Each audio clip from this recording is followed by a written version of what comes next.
Major funding for these programs is provided by grants from HSH Nordbank and First American Title Insurance Company of New York, Perfect Building Maintenance, Allied Partners, SJP Properties, Murray Hill Properties, Bank of America, Greenberg TRAURIG, LLP. Additional funding is provided by grants from Arbor Realty Trust, Antares Investment Partners, Athena Group, BRT Realty Trust, Burden LLP, City Habitats, City Investment Fund, Cushman & Wakefield, Eastern Consolidated, Essex Capital Partners, Herbert J. Sims & Company, Herrick Feinstein LLP, Helmsley Spear, Jackson Development Group, James D. Kuhn Real Estate Institute at Syracuse University, Kilroy Metal Products, Massey Knackle Realty Services, M&T Bank, Meridian Capital Group, McSam Hotel Group, NEWMARK Knight Frank, Moinian Organization, Must Development, Palin Enterprises, Rosenthal & Rosenthal, Signature Bank, SIDNEY FETNER Associates, Sutphin Properties, Stonehenge Partners, Studley, Triangle Services, WITKOFF Group, Extreme Contracting and Deconstruction.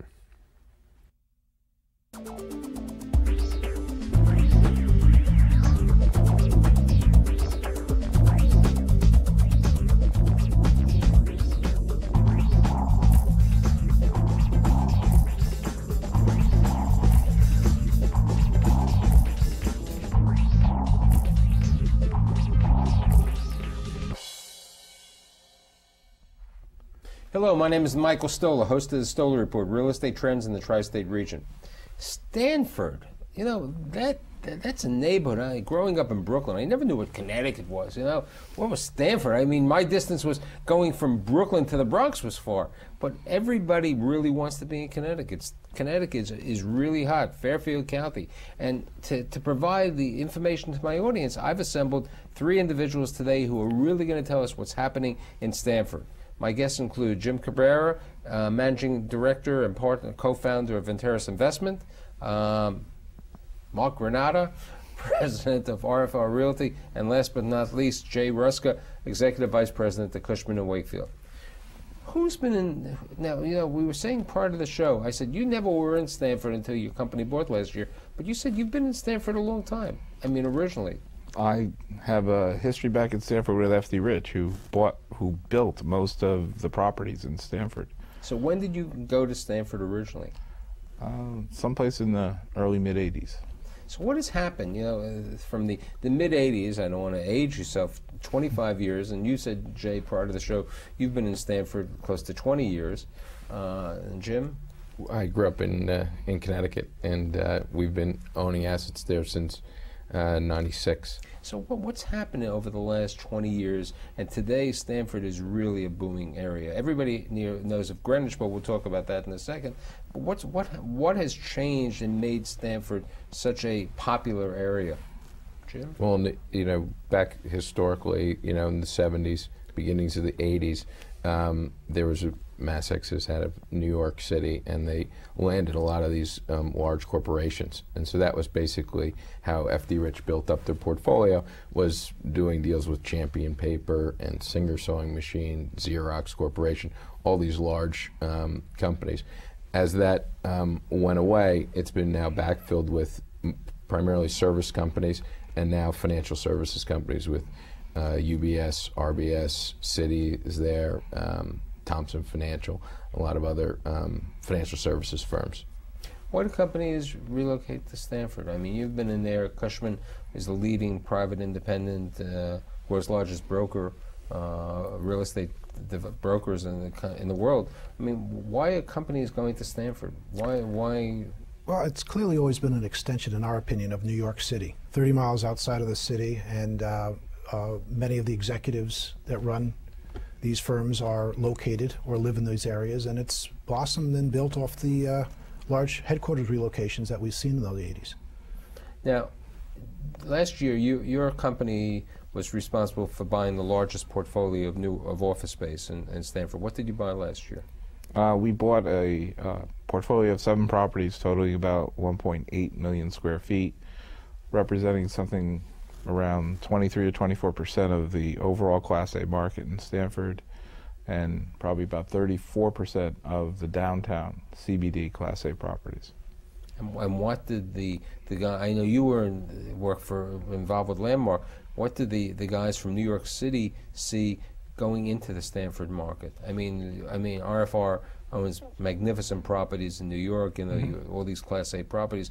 What drove you to go to Stamford and be the winning bidder on this? We see Stamford as a very emerging market. It's a market where it's gotten tremendous interest from a flow from New York, from out of town, out of Connecticut, and certainly out of the Greenwich market. A lot of the firms who have incubated in Greenwich have grown and need larger space, and the natural genesis is to the Stamford marketplace, along with the financial industry firms that are going there with RBS and UBS. You know, we talk about the financial industry and Cushman because of who they are. I mean, many of these financial service companies have had the opportunity to also relocate to Jersey City and Hoboken.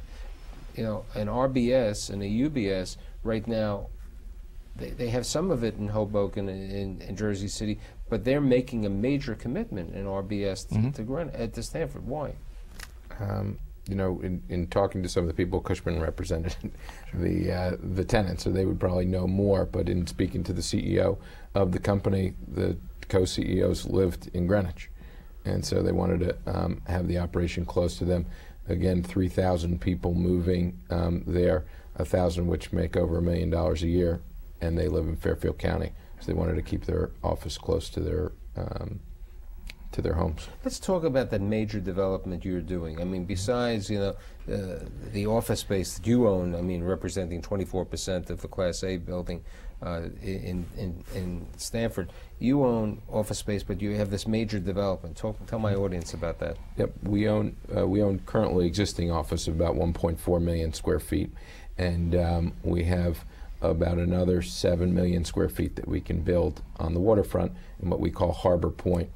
And it was the old industrial neighborhoods of Stamford, and we went through a long rezoning process last year to get 6 million square feet approved, 5.1 million square feet of residential, and 900,000 square feet of a combination of office, hotel, and retail. And then we have another about approximately 1 million square foot at the train station, the old Manger Electric site, which we call Gateway at Harbor Point. So let's talk about this major 5.1 million square feet. What's going to come first? I mean, part of the situation that we all discussed prior to the show is the financial capital markets is having a little stymie, but what do you project first in this development? So there's phase one of the project has 300,000 square feet of office. It has 130 key boutique hotel. It has 55 condominium units that come with the hotel, and about 70,000 square feet of retail, and that's what we call Harbor Square, which is basically building Stamford a waterfront to go to. And on the other end of the barbell, we have about a 70,000 square foot greengrocer and a 200,000 square foot rental building that we're doing a historic rehab of a 6-story building. The rental building will be residential rental? Yes, residential rental. And what for my audience, what are residential rents in Stamford as compared to other areas? Well, Stamford had an influx of rentals. They built about 2,200 rentals, Avalon did, over the last 13 years, 12, 13 years. It's 98% occupied. The average monthly rent is about $2.50. Or $30. Yes, $30. Yes. You know, New York City, we talk about 30. You know, yearly. Right, it's about $30, and the average square foot is about 885 square feet per apartment. So if you use 900 square feet times $30, you're at $27,000 per year. So somebody a nice 2-bedroom they can get for $2,200 a month to be in Stamford. Yep. Now, Stamford, people think of the Connecticut market. What are houses, residential houses selling? I know Westchester has probably the highest house price. What is the Stamford house prices? Stamford, I think there was about 850 units that traded. We call units, whether it's a condo or a house, the average price was about $600,000. Now, the big problem that I addressed prior to the show was the problem that we have in New York City. You know, it's great that you have these billion-dollar, you know, executives who live there, but you have people who work in your offices, the buildings that you represent, and your offices. Where are these people going to live in Stamford, or where do they live? Well, that was one of the biggest things. We have a lot of traffic is a big problem with Stamford. 95 is a parking lot many times of the day. So to deliver a transit-oriented development where people can live, work, and play in the same environment was very attractive to the city of Stamford and the state of Connecticut. So by delivering 4,000 residential units, 400 of which are affordable, we think we can create workforce housing, which is very important to the corporations that currently exist in the market. Now, do you build these 400 units in the same time, or are they built first, last? I mean, what's They're built at the same rate, so you can't. So if you're building it like 90-10, yes, in the situation, 90% of them will be there. Now, what are rents in Stamford? We were talking prior to the show about, you know, Greenwich. Greenwich rents are what, Jay? Over $100 a square foot in the central business district. Stamford, for Class A space, can run anywhere between the low 40s on a gross basis to as high as $65 a square foot. And this all is primarily in that central business district, which is now governed around the mass transportation hub in Stamford. Yeah, but Mark was saying something, and also Jim was saying, I think maybe all three of you were saying, you know, Stamford is like Los Angeles. Nobody walks. I mean, but you can walk. Right? Yes, there are sidewalks. There are sidewalks. Which there aren't in L.A. There aren't in L.A., but you say people don't walk. So how do people get around Stamford? They drive, and is it the 95 parking lot over there? Or, I mean, well, there's a lot of mass transit. A lot of people come in and out on the train, and a lot of people drive, and it's one of the two. And there's a lot of reverse commuting now. There's a big amount of actually young executives coming out of the city, which is in the last year tripled in terms of the amount. And but once there, if they go from building to building, if they have their car in the garage and they're going from one building to another building, if it's 2.5 blocks away, they'll get in their car and they'll drive to the other building. And a shuttle service is a common amenity. Right, and all the buildings of note have shuttle buses that move around from the train station to the buildings, and even have some other agenda to go to places to the middle of town where most of the restaurants are, and that sort of thing as well. But I think, Michael, very important, you know, on the history of Stamford, the Richards built most of Stamford, and they got bonus FAR. If they put a roof on a garage, a green roof on a garage, they got free FAR. And so what happened was they built 4 and 5 stories of parking at the streetscape. So you're not walking down Trester Boulevard and seeing a streetscape that is comfortable. There's actually nobody there. There's no stores. There's no life on Trester Boulevard. So what RFR has done, and what they've done at the mall by adding this 140,000 square feet, is to try to make it a little bit more pedestrian friendly. But that combined with the original mall, which was a bunker to take everyone off the streets, it really wasn't a pedestrian friendly. Everything today, you can't have an exposed parking structure without wrapping it with residential or retail. And those are things that the city planners are doing today to try and combat the... in a way, are we talking about lifestyle centers also? Yes. I mean, the lifestyle, for my audience, why don't you explain what a lifestyle center is? Because in New York City, there's only one lifestyle center. It happens to be in Glendale, Queens, in a former industrial plant. Right. Well, that's kind of the big buzzword today, is this lifestyle centers, and so you're trying to get people who want to live, work, and play in the same environment. They also want to shop in the same environment. So by making these old malls open to the community, as opposed to tying them all in there through these big elaborate parking structures, you make it more friendly to the community. And our project is very friendly and very lifestyle centered, and so, you know, we're trying to attract that buyer. If I'm a company, why, I'll pose it to all three of you, and I can go into Westchester and pay $30 a square foot. Why should I pay $45 to be in Stamford? Greenwich is a different case, as we said. It's hedge fund world, and these people are making that type of money, and there's a limitation of space. But why is somebody going to Stamford as opposed to going into parts of White Plains or other markets? Well, I think Stamford's still been perceived as one of your major commercial hubs as far as corporate recognition. Many still do prefer going to downtown White Plains, but you've got many corridors along the 287 leg that you could still almost give space away in many of those markets. So I think it's governed primarily by many of where many of the executives live. Either they're Connecticut oriented or you're New York oriented, and that's where the companies seem to be governed. Well, I agree with the the lifestyle and the location of living, but I think that Stamford's a little more organized in terms of its CBD and its downtown and the amenities that it has within that than White Plains is. White Plains is a little more extended and spread out, and you certainly need to drive. But in that area. Let's talk about White Plains, because I think part of White Plains was a disaster zone. I mean, you've been in there, all of you, for many years. Nobody went to downtown White Plains, and then Capelli, and I have to give him and the mayor as visionaries, and I have to give the mayor of Yonkers, and I'm going to be doing a show in a couple of months on the Yonkers redevelopment.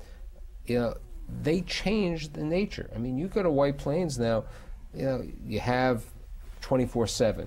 You have, I mean, they got rid of the Sears, they made it, Walmart, they have retail, people want to move there. I mean, are people moving into Stamford the same way that they're moving to White Plains? Let's say somebody had a house in Danbury, or they had a house in Greenwich, the kids are out of the house. Are they moving into Stamford? Are they moving into Capelli Trump's properties into Stamford? Yeah, the Capelli Trump property in Stamford's about 22% leased, and they're about on the first floor going north. So they're excited about it. Compared to the Ritz deal in White Plains, where he's 100% leased in his first tower, or sold out, and then he's working on his second tower now.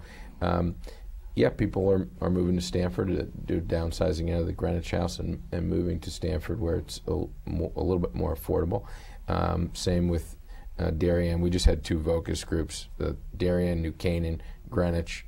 That was one subset, and then we had the Stamford brokers come in and talk about lifestyle and what they would like, amenities and things like that. People just don't know high-rise living in Fairfield County. It's really not something that has been it's almost the New England starts almost at the border of Stamford, and so very provincial in Darien, New Canaan. And your housing is what? The 4,000 units are 4,000 units are in, we have 5 20-story buildings, then we have mid-rise, and then some townhouses also. And they're going to be condominiums? Condominiums and rentals, about a 50-50 And we spoke about what rentals are renting for. What are condos in the Stamford market sell today for? The high end, like the Trump, are anywhere between $750 and about $950 a foot. So that's Trump and Highgrove. Those are the two highest ends. And then you have kind of mom and pop developers building 30 units here, 40 units here, but nothing on scale to keep up with the demand for housing. There's a report that the Stamford department puts out that says there's a deficiency of about 10,000 units could be absorbed. In addition to housing, I believe you mentioned there's a big need for hospitality in Stamford. That's correct. That's correct. Number There's of also hotels planned. There's it's almost impossible to get a room in Stamford during the week. The weekends there's space, but during the week, during the business time, which is similar to the New York City, Manhattan. Right. It's slower with the exception of the financial district and the World Trade Center because the visitors are going there. Unless you've planned well in advance, months, you need to go outside of the Stamford radius to find a room for the night during the week. And in Stamford, the hotel stock of rooms today are very old, and so. So what would you say is the last hotel that was built in Stamford? It's the Marriott Courtyard, which is right in downtown, and F.D. Rich built it. But it's every bit of 25 years old or 20 years old. No, this is the courtyard. The courtyard where I'm Napa is. Right, exactly. And so that's done very well. It's about 2 years old. And then the Holiday Inn is getting an $18 million facelift to it. But in most of the west. new operators in the Stamford area have taken over existing hotel properties. There's really not been a site of new hotel development. Yeah, but I know you own a hotel in Greenwich, Yes. which is a boutique hotel without a flag, as we would say. Yeah. Are you planning to do a similar type of hotel? Yeah. So our hotel in The Greenwich Del Mar? is called the Del Mar. It's 83-room luxury hotel. We get about $375 ADR there, and it runs about 70% occupancy. Again, primarily because of the weekends. And what are rooms in Stamford rent for? They go between 150 and 170 as the ADR, and it's about 65% occupancy again. But again, because it's of because the weekends. it's not also, though, the price is also because these are not really, they're old, they're tired, they're not luxury hotels. I mean, in White Plains, they put the Ritz-Carlton. Do you foresee in Stamford a Ritz-Carlton eventually? I think there is one. There's on already a plans project that's been approved for the Ritz-Carlton by the post office. by the post office. Now, what about? I mean, you're the largest purchase last year in Stamford, or one of the largest in Connecticut in general, where you bought these great Class A buildings. What are office trading for today? It's 1 year later. I mean, and what effect has the credit crisis in the capital markets have on Stamford or in Connecticut in general? What do you see happening? Well, I think the leasing market's held up pretty well, despite all the negative things you hear about the economy and the credit crisis. Certainly the sales end of it, I'm sure, today is going to be quite different than it was 6 months ago or a year ago. But we're surprised to see that this leasing market's held up very well. It's purely still supply constraint. As I said before, we feel it at an extension in New York, which we still consider to be very supply constraint, and people looking to relocate operations out and receiving that market pretty well with respect to rents as it compared to New York City. We don't, Michael, though, see a lot of transactions happening in 08 between RFR, SL Green, Tishman Speyer, George Comfort, ourselves, and the Malkins. They're real old, well-heeled companies that actually just bought their assets or continue to grow the portfolio. And they're not selling them. And Right. That's pretty much 100%. going to trade, and with the rents going up and not down, there's no real need to trade them. So, but to make a 24/7 community, you're building additional housing. There's office. Are there new office spaces being built? I mean, besides the ones that you're planning? we have another 700,000 square feet that we're trying to build at the train station. So if you take that plus the about 300,000 square feet we have at our Harbor Square, we call it, that's really, there isn't a lot more office on the horizon. Now, what about RBS? I mean, everybody hears about RBS. What is RBS doing in Stamford? It's going to be a trading operation, and how many square feet? Plus They're the building. 500 It's their own building. 500,000 square feet. UBS as well, which is well over 1 million square feet. Very large trading operation, and many service groups that are following those groups. So they're the two largest trading floors in the world. UBS today, RBS is actually going to beat them by about 5,000 square feet. Now, what about the retail? I mean, in order to draw people, both to make it a 24/7, you said this mall was basically an old, dilapidated shopping center. What's happening with retail? In the mall has really been getting a big facelift. They took the JCPenney off the back of it, brought it down to the ground, have put in H&M, Barnes & Noble, and a number of these. It's an open-air food court, really, but they're very high-end restaurants. And inside the court, they're getting back the good high-end retailers. They had it when it started. When it started, it was a very high-end mall with great high-end retailers, and it got tired, and it lost some of the bloom, so to speak. But that's going back on now, and the new retailers are really coming in. They're opening up nice stores in there. And if you walk in the mall now, it's a much nicer environment. But it's far more pedestrian friendly, so you're just seeing people after hours clearly along those areas. I know, Lord & Taylor is changing their format. They're going to put a Whole Foods over there, which will service the community and everything like that. What's the commute? People, on my audience, they don't know. How long does it take from Grand Central, I know you came in from there, to Stamford on the express train? 20 minutes. Stamford is only 20 minutes? 20 minutes on the train. And, you know, then a little bit of transportation from the train station hub to wherever you are. It's a 5-minute ride pretty much for most of the CBD on a shuttle. Where would you say most of the workforce today, you know, not the traders, the secretarial, the administrative, the back office, where are they living? I mean, I hear there's not enough of that. Mm-hmm. Do they commute from Westchester?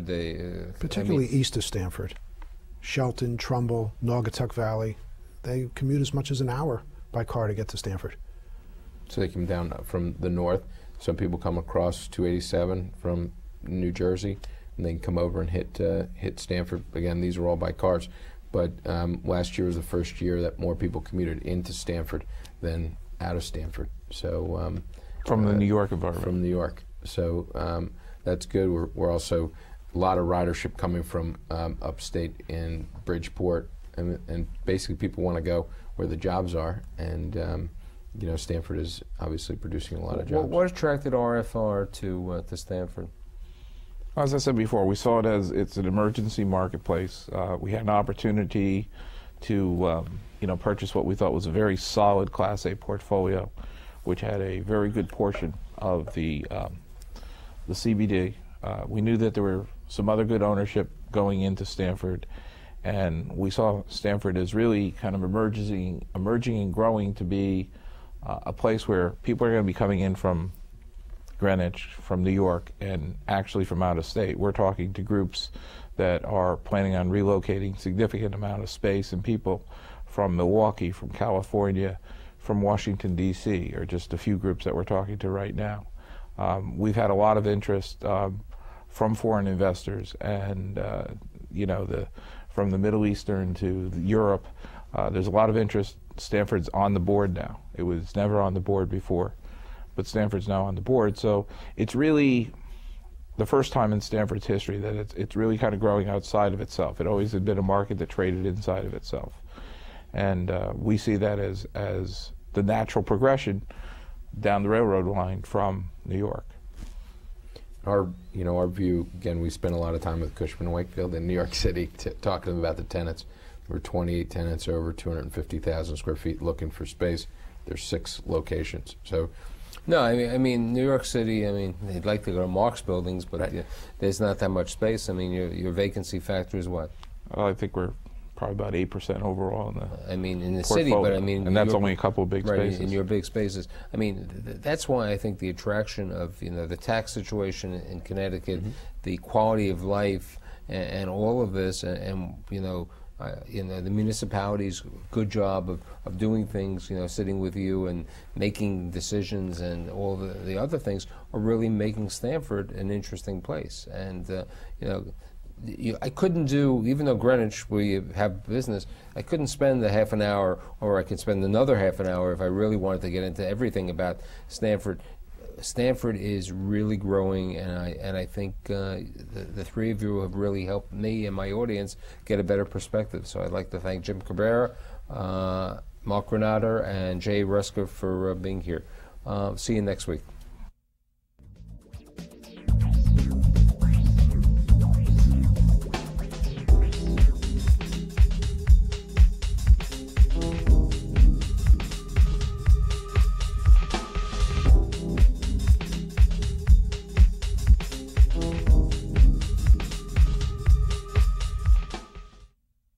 Major funding for these programs is provided by grants from HSH Nordbank and First American Title Insurance Company of New York, Perfect Building Maintenance, Allied Partners, SJP Properties, Murray Hill Properties, Bank of America, GREENBERG TRAURIG, LLP.